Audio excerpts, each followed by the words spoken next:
Thank you, future Abdul. We are here with the champ, GMAN himself, but he's not in a position that we've practically ever seen him in before. Chapter 3 took second place, champ. How does it feel to be the champ but wind up in second place?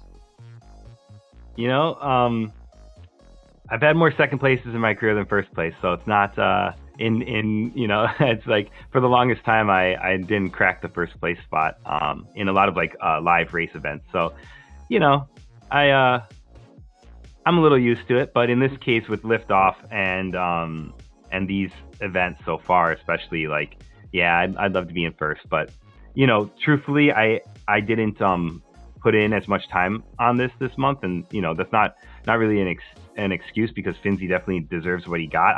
I put in a good attempt at the end, and I had a really great run going, I thought, and the one of the spots where when I'm going really fast that I fail at is that volcano.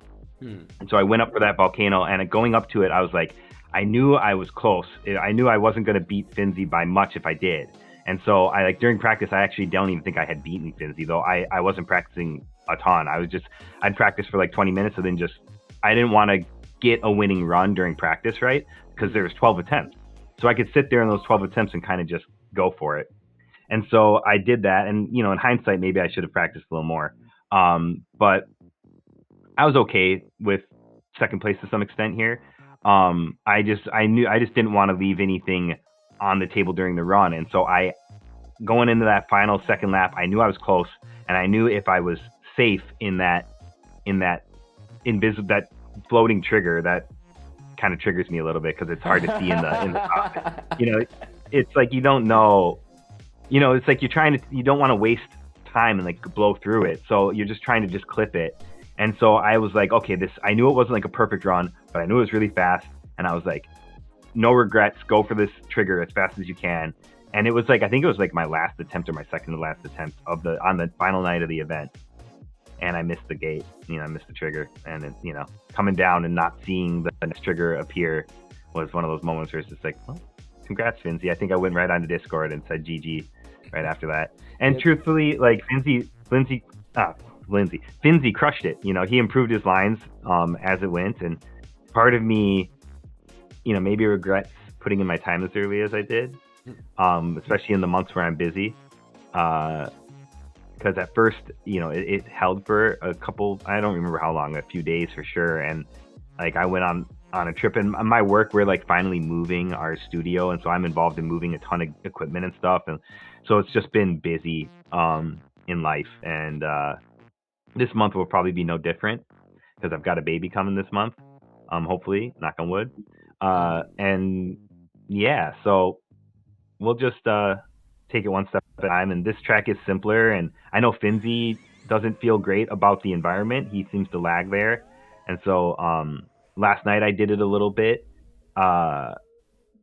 And yeah, I guess we'll talk about chapter 4 later probably. I won't get into it now. But I do agree that, and I think this was very heartening to see, and we mentioned this in our talk with Revu as well. What has always made Liftoff my favorite simulator has been the community, and one of the really heartful things to see, and this is why I always refer to you as the champ, was that when that happened and you saw the time was over, you missed a run. Before the final chapter announcement came out from the bot on Discord, your wonderfully heartfelt message to Finzi came out that, hey bro, GG, you got me, well played.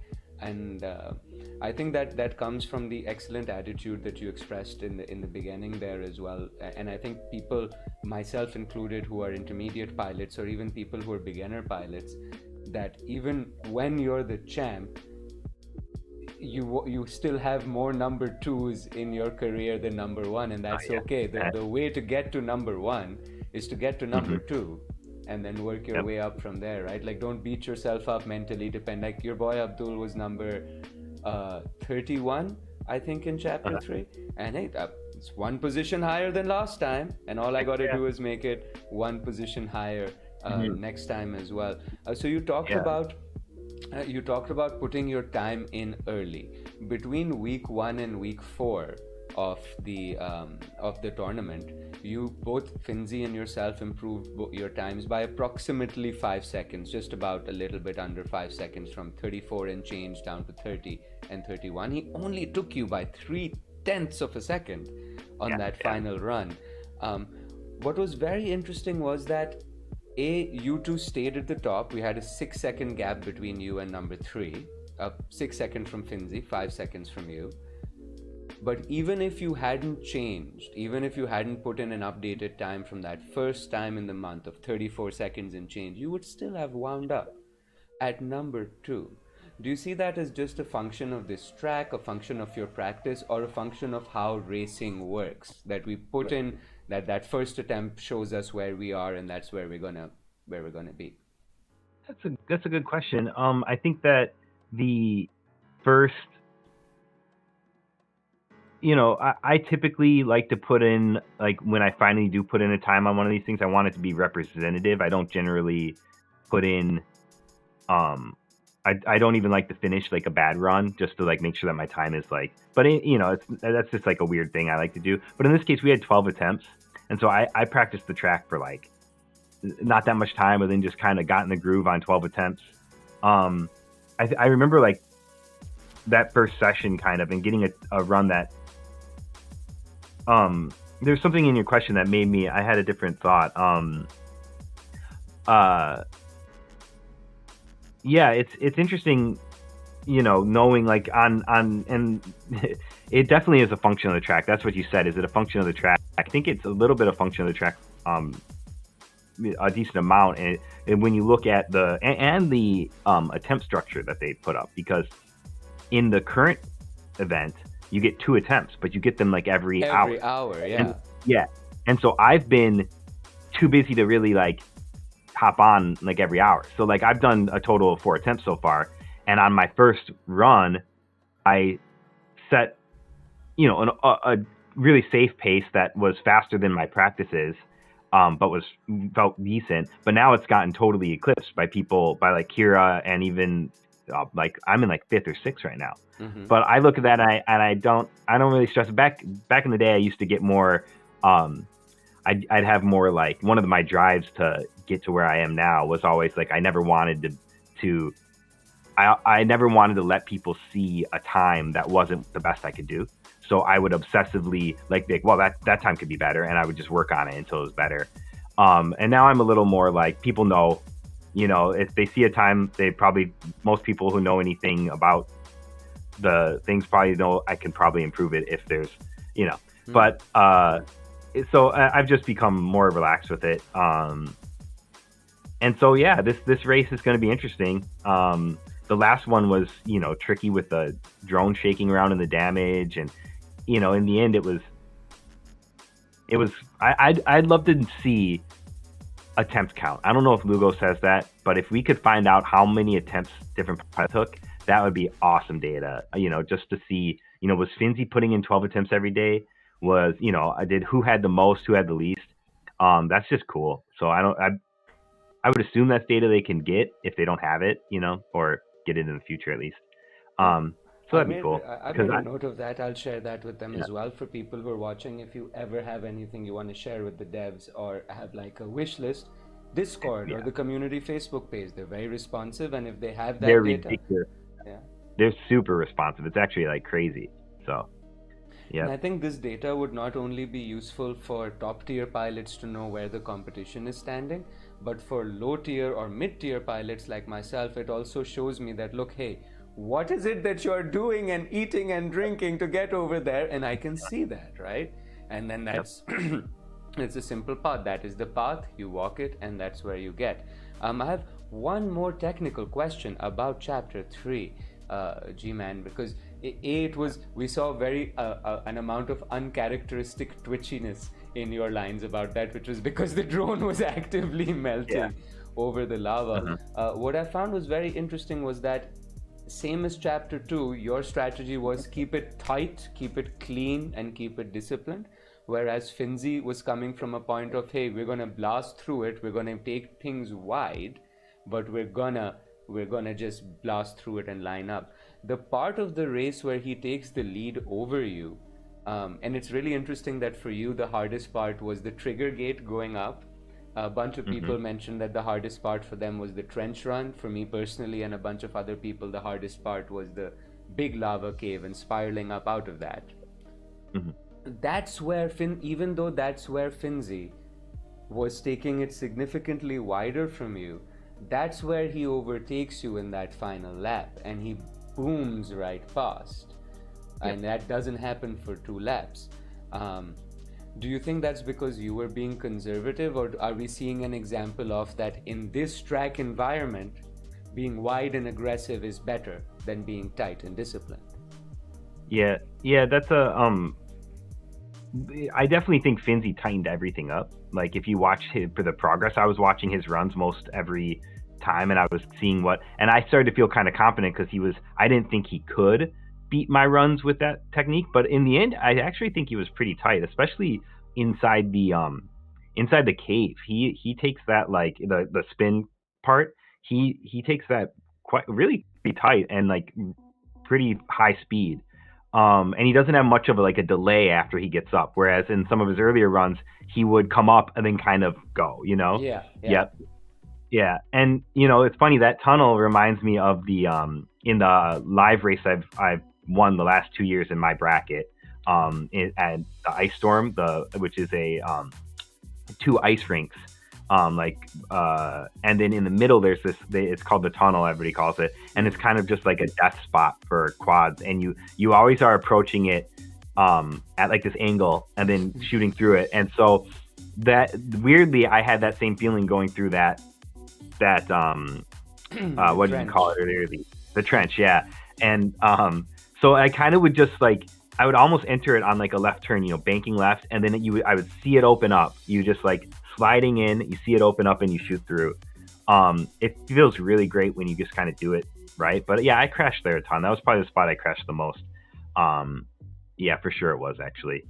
I had the descending turn kind of pegged, right? Like I had a really good line there, and then Finley almost got it even better, right? Like he seemingly he did a very whip move. It seemed like the drone maybe wasn't quite as fast overall, but I think he was hit almost more direct and like tighter by doing it his way. And so yeah, I definitely, I think I left something on the table, especially in that that little carousel up. I kind of I was checking up a little bit, I was flying it at like 80% throttle instead of 100, and mainly that was just to like not die, and I kind of, it's a long event, and I don't want to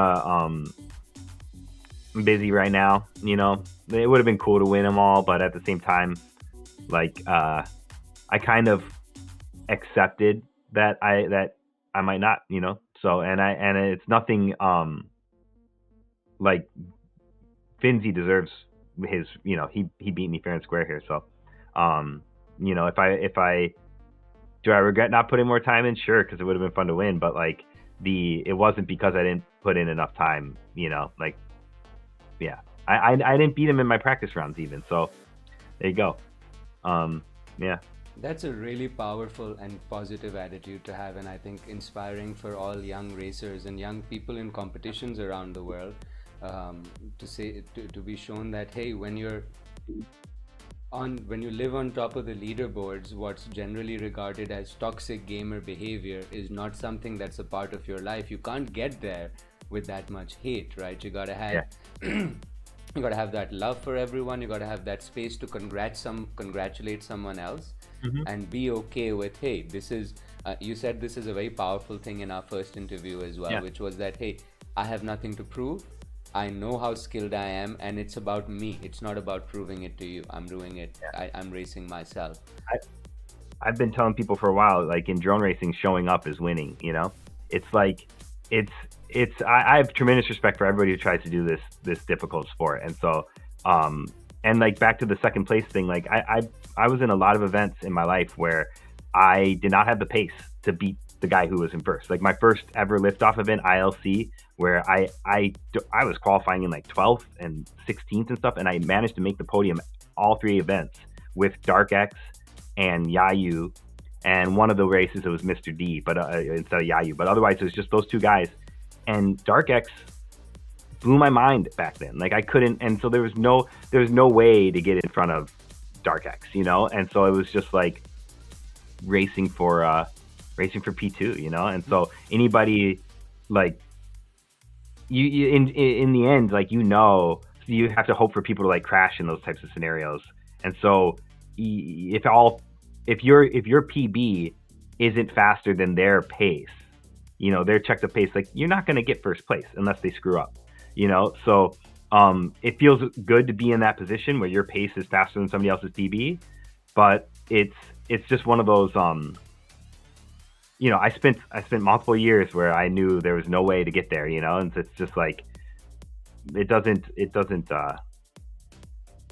I don't know what how that relates to getting second place now, but it's like, you know, But nothing new for me. that feeling is okay. What you're telling young people and on all of the new Yeah. pilots around the world is that that feeling is okay. It's a part of your journey. It's what gets you to P1.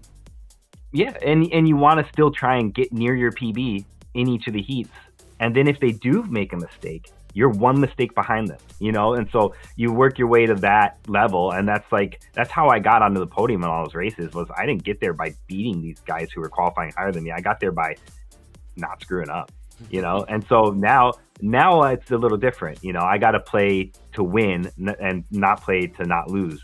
And so, you know, in this race I did play to win. I knew I had to because Finzi had pushed me to that point. And I missed that final gate, you know, and I knew I had to. If I played it safe, I would have probably missed him by a tenth of a second, you know.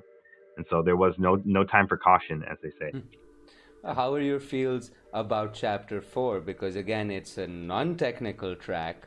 It's, thank the Lord, nowhere near as punishing as the other two.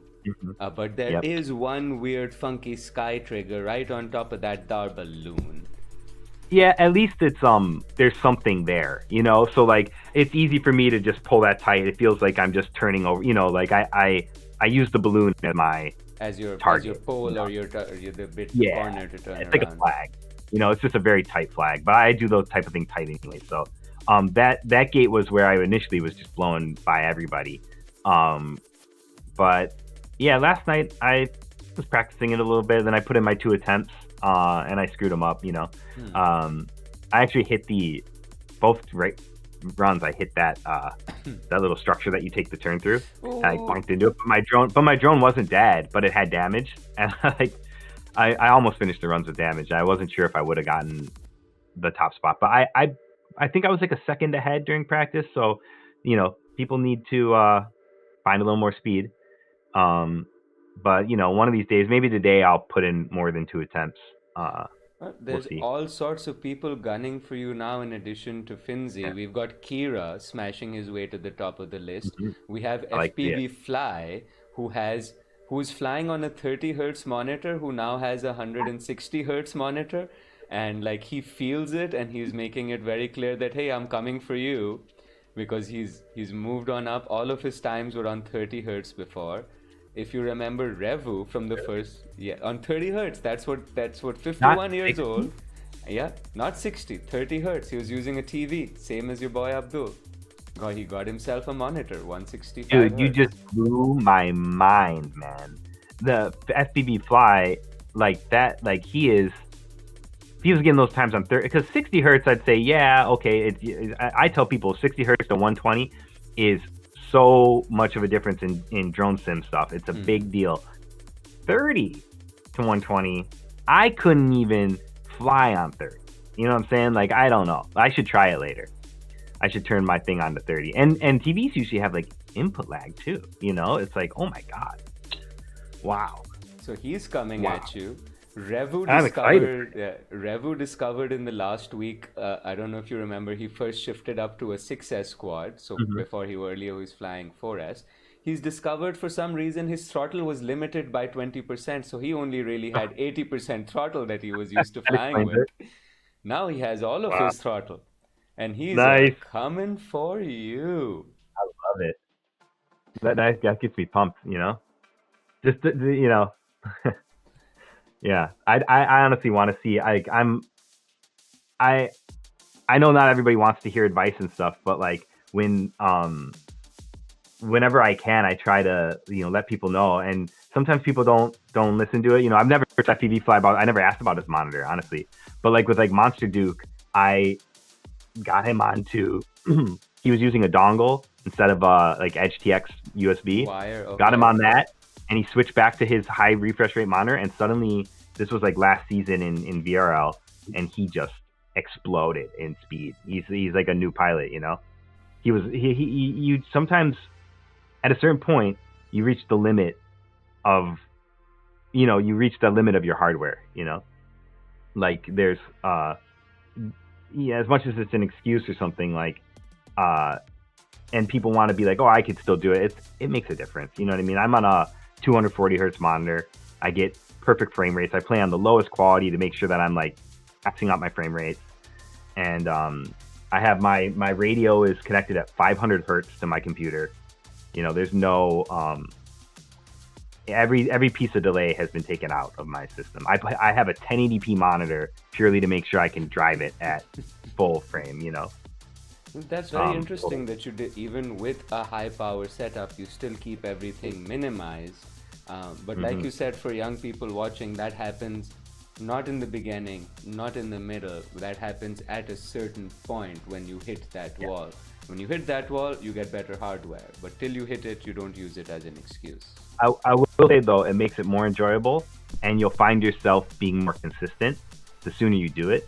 So as if you have the means, or you just optimizing certain things, like even with my tiny whoops, like switching to Red Pine and ELRS on my whoops, it was like night and day, because I didn't realize how much the input lag was kind of killing me on FR stuff, and like with those tiny drones, like I'd be flying acro in a tight environment and make a mistake, and then the drone goes squirrely, and my reactions in that moment, I couldn't recover. And now suddenly I can recover like I'm in the sim. I'm like right back at it, and it's just like I thought something was wrong with me. So I think it can help at any level, but you're right. It's not until I don't really tell people. I tell people to optimize their setup, but I'll tell top pilots who are struggling. That's one of the questions I ask. I'm like, what's up with your setup? What is there? That could be, yeah, and it'll throw you off at first. Getting used to it, but it only for like a day generally. Then a lot of times pilots are like, man, why didn't I do this sooner? The reaction. So That's great input for young and old pilots alike. Thank you so much for taking time out of your day to talk to us, GMAN. It's so absolutely refreshing and such a loving place to be in, where there's such healthy competition in our Liftoff family. Really looking forward to the heightened competition of Chapter 4. Love that you're pumped by the additional competition coming from other pilots. That's what makes us all a great family, right? We all make each other better. Yeah? You said that you mentioned something about trash talk. Has anybody been talking trash at all? Yeah, Or are they just Fly's opinion is very clearly, hey, you better watch out. I have a better monitor and I'm coming for you. Ah! All right. And I like that. Yeah, they got to be careful though. Like anybody talks direct trash, they don't want to see what I'll bring. Not in terms of trash, but like in terms of performance. You don't want to pump me up. Yeah, I get pumped up by race better generally. So, well, we got all of their interviews lined up. If you can take a moment and watch on that, we would love to see pumped up GMAN in action. Oh, would that be a great sight? Great sight to behold. We look forward to talking to you next month. All the best for your incoming bundle of joy, champ.